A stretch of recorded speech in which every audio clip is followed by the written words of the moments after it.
በባርሴሎና ደጋፊዎች ስሙ ወደ ዩሮ የተለወጠ ፍሎረንቲኖ ፔሬዝን ወደ ሪያል ማድሪድ በር ያደረሰ እተምናለሁ ባለ በሁለት ቀን ውስጥ ክደቱን ለዓለም ሁሉ ያስመለከተ ጠላታችሁ ጠላቴ ነው እያለ ምሎ በተገዘተ በጊዜ ልዩነት ውስጥ ከጠላቱ የተፈረመ እርሱ ሉዊስ ፊጎ ነው። የባርሳ ደጋፊዎችን ልብ ያደማ እንደ ንጉሥ ከተከበረበት ስፍራ በክደትና በሀፍረት ጓዙን ሸክፎ በጓሮ በር ሊወጣ በባርሴሎና አባባል የምድራችን ቁጥር አንድ ይሁዳ ሉዊስ ፊጎ እና የሪያል ማድሪድ ዝውውሩ ባመናቸው ተከድቶ ያመኑትን የከዳው እርሱ የምድራችን ቁጥር አንድ አወዛጋቢ ዝውውር በዝርዝር እናየዋለን።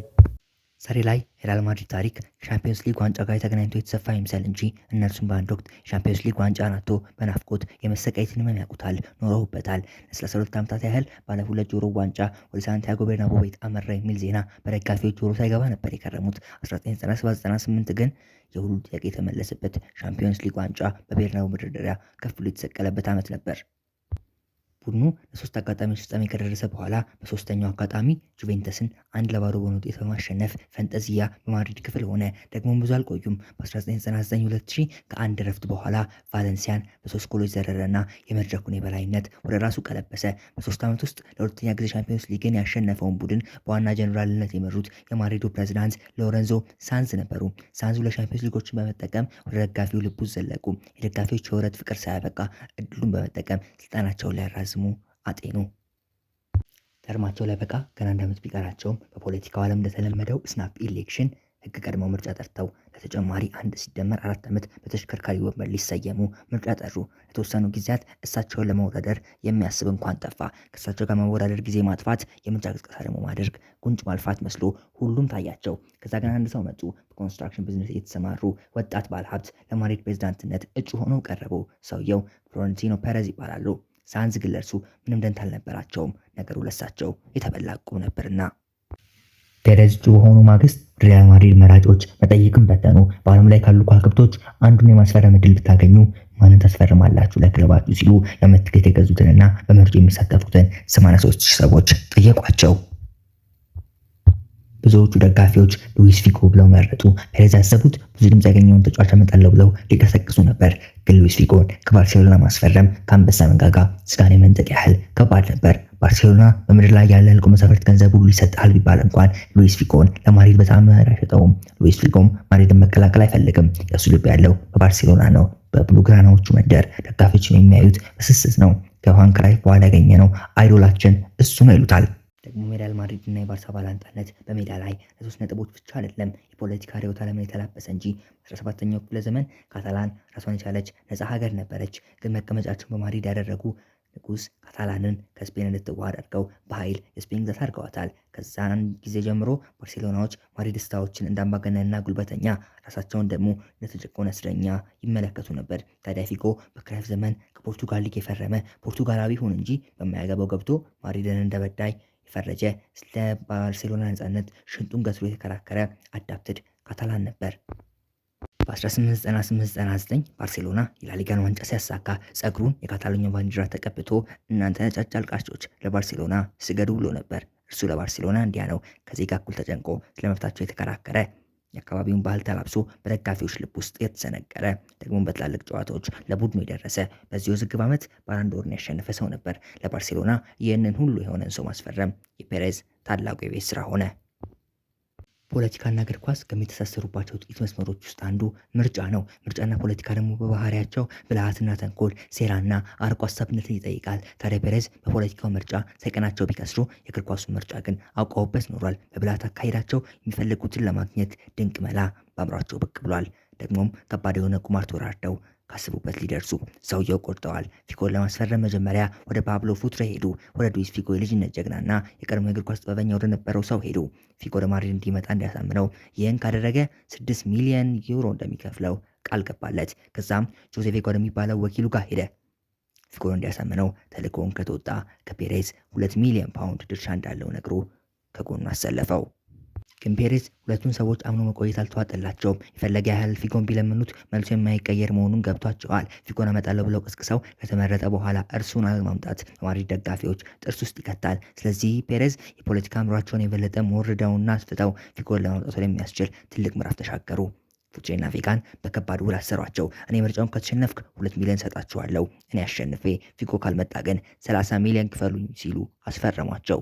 የፉትሬና የቬጋ ስሌት የነበረው ፔሬዝ በምንም ክፍተት ምርጫውን አያሸንፉም የሚል ነበር። 2 ሚሊዮን ዩሮ ከሰማይ እንደወረደ መና እንደሚሆንላቸው አስበው በክብር ፊርማቸውን አኖሩ። ፔሬዝ በሀሳብ ብቻ ሳይሆን በድርጊት ትልቅ እርምጃ ተራመዱ። ፉትሬና ቬጋ እስከዛሬ ያላቸው ሀብት ተደምሮ 24 ሚሊዮን ወይም ደግሞ 30 ሚሊዮን አይደርስም። ታዲያ በዕዳ ቀንበር ጎብጠው ህይወታቸውን ላለማመሳቀል አባብለውም ሆነ ለምነው አስፈራርተውና ዝተውም ሆነ አይኑን በጨርቅ አስረው በባሌም ይሁን በቦሌ ማስፈረም አለባቸው። የፈረሙት ፊርማ አሁን ዕዳ ውስጥ ከቷቸዋል። ከዕዳው ነፃ የሆኑት የፊርማቸው ጦስ ማንም ላይ የማይደርሰው የፊጎ ፊርማ በነጩ ወረቀት በነጩ ቤት ላይ ከሰፈረ ብቻ ነው፣ ወይ ደግሞ ፔሬዝ ምርጫውን ከተሸነፉ። ፔሬዝ ግን ከፊታቸው ባለው ምርጫ እጅ የሚሰጡም አይመስልም። ሉዊስ ፊጎን ወደ ማድሪድ አመጣለሁ በሚል ቅስቀሳ የደጋፊዎችን ትኩረት ፔሬዝ መሳብ ጀመሩ። ከዩሮ 2000 በኋላ በሳርዲኒያ እያረፈ የሚገኘው ሉዊስ ፊጎ ለእርሱ ሀገር ሰላም ነበር። የተፈጠረ ካለው ወከባ ኮሽታ ያህል እንኳን አልሰማም። የመስዋዕት በግ እንደሚኖር የመስዋዕቱ በግ ግን በጭራሽ እርሱ እንደማይሆን እንዳመነው ይሳቅ አይነት ማድሪድ በዛ መስኮት ተጫዋች ማስፈረሙ እንደማይቀር ግን ተጫዋቹ እርሱ እንደማይሆን ፊጎም አምኗል። ግን በድንገት ከፔሬዝ የሚሰሙት ቃላት ሁሉ ዓለምን ያናውጧት ጀመር። ፊጎን አስፈርማለሁ የሚለው ቅስቀሳቸው የማድሪድ ደጋፊዎችን ልብ ሲያረካ፣ የባርሳ ደጋፊዎች ደግሞ በአይን በብሌናቸው ስለመጣባቸው በብርቱ ጠልተውታል። ግን ሁሉም ፊጎ ማድሪድን ከጎሪጥ አይን ከማየት እንዴት በፍቅር አይን ወደ ማየት እንደተሸጋገሩ ገርሟቸዋል። በእርግጥ ፊጎ በባርሴሎና ቅሬታ ነበረበት። አመራሮች የሚገባውን ክብር እንዳልሰጡት፣ በእጅ የያዙት እርቅ እንደሆነባቸው ያምናል። የቡድን ወሰን ተጫዋች ሆኖ ግን ሰባተኛው ውድ ተከፋይ ነው። ግን ከማን ጋር በዚህ ሀሳብ እንደሚደራደር አያውቅም። ባርሴሎና በተመሳሳይ የምርጫ ወቅት ላይ ነበር። ፕሬዚዳንቱ ኑኔዝ ስልጣናቸውን ጨርሰዋል። ሁለቱ ተመራጮችም ገና በእጃቸው ስላልገባ ሊደራደሩት አይችሉም። ግን የቢሆንም ፊጎ ወደ ማድሪድ ሊዘዋወር በቂ ምክንያት ሆኖ አልተገኘም። ለዚህ ነው አንዳንዶች ፔሬዝ ለምርጫ ነጥብ ማስቆጠር ያደረጉት ተራ ቅስቀሳ እንጂ መሬት ላይ ጠብ የሚል ቃል ኪዳን አይደለም የሚል። ከቀናት በኋላ የድራማው መሪ ተዋናይ የሆነው ሉዊስ ፊጎ ሀሳብ ሰጠ።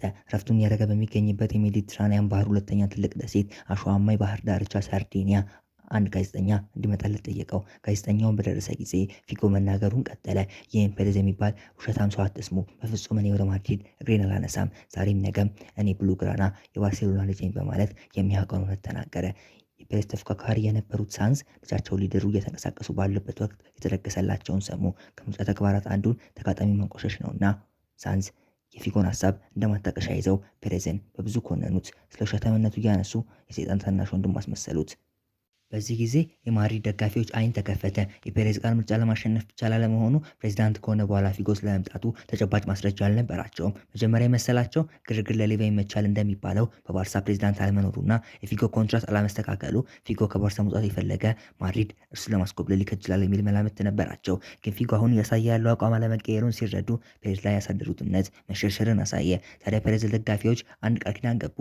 በተመረጡበት ዓመት ወደ ቤርናቦ ፊጎ ካልመጣ ለሁሉም የማድሪድ ደጋፊዎች የዓመት ትኬት ሊገዙ አሳምኗቸው። የትኬት ወጪው 30 ሚሊዮን ፓውንድ ይጠጋል። ይህ ገንዘብ ማለት ፔሬዝ ከፊጎ ወኪሎች ፊጎ የማይፈርም ከሆነ የሚያገኙት ገቢ ነበር። ፔሬዝ ፊጎን አመጣዋለሁ ብለው በ30 ሚሊዮን ፓውንድ መወራረድ የባርሳ ደጋፊዎችም በከባድ ድንጋጤና ጭንቀት ውስጥ እንዲገቡ አድርጓቸዋል። ነገሩ እንደሌላ ጥንቸል ተረት እየመሰላቸው ነው። ፊጎ በእጃችን ብለው ተኝተው አንጻሩ ማድሪዶች በጸጥታና በቀስታ ፊጎን አሳምነውት የክርድል ሊበጥሱ እንዳይሆን ሰግተዋል። በየአቅጣጫው የሚሰማው ነገር የተበላለቀ ነው። ከጀርባ የሚሰራውን የማያውቀው ፊጎ እኔ ወደ ቤርናቦ ማመራው እነሱም በሀዘንና በሽንፈት ላስለቅስ እንጂ የደስታን ባል ላስነባ አይደለም ይላል። ፔሬዝ ደግሞ ፕሬዚዳንት ከሆንኩ አስፈርመዋለሁ ብለው በ30 ሚሊዮን ዩሮ አስይዘዋል። መራጮቹ ማንን ለምን በሚል ግራ መጋባት ጀምረዋል። ከዛም የቁርጥ ቀን ደረሰ። ጁላይ 16 2000 የማድሪድ ነጩ ክፍል የዓመት ትኬት በገዙና ድምፅ መስጠት በሚችሉ 83000 ሰዎች ተከበበ። ማድሪዳውያን ቀጣዩን 4 ዓመት ከፔሬዝ ወይ ከሳንዝ ከማን በሰልፉ የተሻለ እንደሆነ ያወጡ ያወርዱ ጀመር። የተሻለ ብለው ያሰቡትን ሰው ስም በወረቀት እያሰፈሩ ኮረጆ ውስጥም ከተቱት። ነገሩ እየጦዘ ሲመጣ የፊጎ የቅርብ ጓደኞች የሆኑት ጋርዲዮላና ኤንሪኬ ስለ ዝውውሩ ጠየቁት። እንደ ጓደኛ የልቡን ከነገረን በማለት ለእነሱ የሰጣቸው መልስ ግን ለህዝብ ከሰጠው መልስ የተለየ አልነበረም። ከዛ የምርጫ ውጤት ደረሰ። ከህዝብ ድምፅ አብላጫውን ያገኘው እጩ እንዳሸንፍ ግሪክ ለዓለም አስተምራለችና የህዝብ ድምፅ ተቆጥሮ አሸናፊው ተበሰረ። ፔሬዝ ሳንዝን 3000 ድምፆች በመብለጥ ከስማቸው ቀድሞ የሚጠራ ፕሬዚዳንት የሚል ማዕረግን ተጎናጸፉ። ፍሎረንቲኖ ፔሬዝ ምርጫውን አሸነፉ። ፔሬዝ የተወራረዱትን ከባድ ቁማር አሸነፉ። ብላምሩ በሚጠይቀው ፍጥጫ ፔሬዝ ከድንቅ ብቃታቸው ጋር ድል ነሱ። ሉዊስ ፊጎ በሚባል ጠጠር ተመርኩዘው የቼዙ ሜዳ ንግስና አወጁ። ሎሬንዞ ሳንዝ የወርቅ እንቁላል የምትጥለውን ዶሮ እንዳረደ ስግብግብ ነጋዴ ታሪክ 5 ዓመት ለመምራት ሲያስቡ የቀራቸውን 1 ዓመት ተነጠቁ። የማድሪድ ደጋፊዎች ሳያዩ ያመኑ ብፁዓን ናቸው ብለው የፊጎ መምጣት አምነው ፔሬዝን አንግሰዋል። ደጋፊዎች አሁን ስራቸውን ጨርሰው ቀጣዩን የቤት ስራ ለፔሬዝ አስረክበዋል። ፔሬዝም የቤት ስራቸውን ጨርሰው ፈልሰስ ብለዋል። አሁን ያልተቋረጠ መከራ በፊጎ ወኪሎች ላይ አልፏል። ሲያንቀለቅላቸው ያልበላቸውን አከው መጨረሻቸው መድማት ሆኗል። ሲያቀብጣቸው የፈረሙት ውል ቀሪዎታቸውን በጎዳና ላይ ያደርገዋል። በሰላም ሀገር ለነኩት ማኑ ቅጣቱ የማይቀመስ ነው። ፔሬዝ እኔ ተመርጬ ፊጎ ካልመጣ 30 ሚሊዮን ክፈሉኝ ባለ ጊዜ መስማማታቸው እንደ እግር እሳት ያንገበግባቸው ጀምሯል። ጆዜ ሞሪኖ እንደሚሉት በባርሴሎና ተጫዋች ክለቡን እንዲወድ ሳይሆን ማድሪድን እንዲጠላ ተደርጎ ይቃኛል። ለዛ ነው ፊጎ ለሪያል ማድሪድ እንዲፈረም ወኪሎቹ ሲማጸኑት እሺታን የነፈጋቸው። ሳርዲኒያ የፊጎ ሕይወት ቅርጹን የምትለውጥበት ስፍራ ሆነ። ወኪሎቹ የገቡበትን ችግር ነግረው ስላሉበትም ውዝፍ ዕዳ በዝርዝር አስረዱት። ይህን ጊዜ ፊጎ የኔ የሚላቸው ሰዎች ከጀርባው ምን ሲሰሩ እንደከረሙ ፔሬዝ ከሞራስ መተማመን ጋር ሆነው ስለምን ስለርሱ እንደተናገሩ ግልጽ ሆነለት። እንደገባችሁበት ተወጡት ብሎ ሊተዋቸው አሰበና ግን ከወኪሉ ቬጋ የሰማው ድምፅ እንዳይጨክን ልቡ በርህራሄ ያመነታ። የቬጋ ቃላት እንዲህ የሚሉ ነበሩ። ፊጎ ትተኸኝ ከሄድክ ፈጽመህ አታየኝም። ያን ያህል ገንዘብ ለመክፈል አቅም ስለሌለኝ ራሴን ከማጥፋት የተሻለ መንገድ አይታየኝም ብሎ እያለቀሰ ለመነው። ፊጎ ያለውን የመጨረሻ ድል ሊጠቀም ወደ ጋስፓርት አመራ። ወደ አዲሱ ተመራጭ የባርሴሎና ፕሬዝዳንት እንደገባ እግሩ ስር ተደፍቶ እባክህ እያለ ለመነው። 30 ሚሊዮን ፓውንድ ጋስፓርት እንዲከፍል ፊጎ በብርቱ ተማጸነው። ወኪሎቹ ከጀርባ ስለደረሱበት ስምምነት ማጫወተው። ጋስፓርቲ ግን በእጅ ላለ ተጫዋች 30 ሚሊዮን አላወጣም አሉ። ትልቁ ምክንያታቸው ደግሞ የማድሪድ ደጋፊዎች የማድሪድን ጨዋታ እንዲመለከቱ ስፖንሰር መሆን አይፈልጉም ነበርና። ይህን ጊዜ ሉዊስ ፊጎ ሁለት ልብ ሆኖ ሰነበተ። ነፍስ በእርሱ የተነሳ እንዲጠፋ አልፈለገም። ደግሞ በማድሪድ መጫወት ባርሴሎና መለየት ቀላል ውሳኔ አልነበረም። በላሊጋ ሕግ ሁሉም ተጫዋች የውል ማፍረሻ ገንዘብ ይለጠፍበታል። ያ ተጫዋች ውል እየቀረው እንኳን ያንን የውል ማፍረሻ የሚከፍል የላሊጋ ክለብ ከመጣና ተጫዋቹ ከተስማማ ሁሉም ነገር ያበቃል። በዚህ የተነሳ ሪያል ማድሪድ ወደ ባርሴሎና አካውንት 150 ሚሊዮን ዶላር አስገባ። ከሰዓታት በኋላ የፔሬዝ ቃል ጠባ ለማለቱን ዓለም ሁሉ ታዘበ። ከአልፍሬዶ ዴ ስቴፋኖ እና ከፍሎረንቲኖ ፔሬዝ መሃል ነጩን መለያ ይዞ ግራ በተጋባ ፊት ሲታይ ባርሴሎናዎች እንደ ሐውልት ደረቁ። ከጠላት ፊት ተራሪ መማረክ ታላቅ ስኬት ነውና ማድሪዶች በደስታ ፈነደቁ። በአውሮፓ ቢጫ ቀለም እንደ ክደት ይቆጠራል። በፈረንሳይ በሚስቱ የተከዳ ባል ቢጫ ቀለም ለብሶ ይተውናል። በዛ ስፍራ ቢጫ ቃሉን የበላና በክደት የሰው ልብ ስላደማ ሰው በውክልና ይቆማል። አንዳንዴ ደግሞ ቢጫ ደስታ ስለወለደው ተስፋ ዘብ ሲቆምም ይታያል። ታዲያ የሁለቱንም ስሜት ቢጫ ቀለም ይወክለዋል። ባርሴሎና እስከዛሬ ፊጎን በምህረት ዓይን አያዩትም። አደራን የበላ አለው ብሎ በሳምንት ልዩነት የከዳ ቃሉ ከመግባሩ የተጣላ ሲሉ ይኮንኑታል። ለምን ወደዚህ ውሳኔ እንደደረሰ ዛሬ ላይ እውነታ ወደ ጆሯቸው ቢገባ እነርሱ ግን በቂል በቀል ስሜት ውስጥ ናቸው። ለዚህ ምስክር ይሆን ዘንድ የ2002 ኤል ክላሲኮ መመልከትም ይቻላል። በሜዳው ፖሊስ እንደ ውሃ ፈሶ እንኳን በድንጋይ የማድሪድ ባስ መስኮቶች ተሰበሩ። ተጫዋቾች እግር አውጪኝ ብለው ወንበር ተደበቁ። ጨዋታው ላይ ማዕዘን ምት አግኝቶ ፊጎ ለማሸማት ሲሰናዳ ሞት ለፊጎ የሚሉ ደጋፊዎች ያገኙትን ሁሉ ወደ ሜዳ የወረውሩ ጀመር። ፊጎ በተከበረበት ቤት ሲመለስ አዋርደው ተቀበሉት። ለካሃዲ ይገባል ባሉት አቀባበል በቆመበት የሜዳ ጠርዝ የጠርሙስ ስባሪዎች ተወረወሩ። ልባቸው ያደማው ሰው እንዲደማ በመፈለግ ስለት በሜዳውም አኖሩ። ደግሞም ሌሎች የአሳማ ጭንቅላት በስጦታ መልክ ሰጡት። ፖሊስ እንደ ሰነፍ በረኛ የሚያልፈውን ሁሉ በጸጥታ ይመለከት ጀመር። የአሳማ ጭንቅላት በባርሴሎና ሙዚየም ውስጥ እስከዛሬም ድረስ በታሪክ መልክ አለ። ለዓመታት እንደዛም ዘለቀ። ካምፕኑ ላይ ኤልክላሲኮ ሊከወን ሲል የባርሳ ሚዲያዎች በሰዓት ቤንዚን ይጨምራሉ። ደጋፊዎች ፊጎን በብርቱ ጥላቻ ይሁዳ ሲሉ ይጠሩታል። ይሁዳ ጌታውን በ30 ዲናር ቢከዳ አንተ ደግሞ እኛን በ30 ሚሊዮን ተውከን ይሉታል። ዛሬ ላይ ባመናቸው ወኪሎች ተከድቶ እዚህ እንደገባ ቢረዱም ልባቸው ግን ለእርሱ የነበረው ፍቅር ሞቷል። ከዚህ ጊዜ በፊት ፀሐይ የሚያገባበት የማይመስለው የፊጎ እና የባርሳ ፍቅር አክትሟል። ሲሞት በክብር እንደሚሰቀል የጠበቀው ማሊያ በእሳት ጋይቷል። የፔሬዝ ብልጠት ከሁሉ ልቆ አሸንፏል። ደግሞም ፊጎ ፔሬዝን ወደ ፕሬዝዳንትነት የወሰዳቸው መኪና ሆኖ ይቆጠራል። መኪና ማንን እንደሚወስድ ወዴት እንደሚወስድ እንደማያውቀው ሁሉ በፊጎ መኪናነት እና በወኪሎቹ ሹፌሩነት ተሳፋሪው ፔሬዝ ካስቡበት ደርሰዋል። የምን ጊዜውም የእግር ኳስ አወዛጋቢ ዝውውር ሉዊስ ፊጎ ወደ ሪያል ማድሪድ በናታን ሳሙኤል።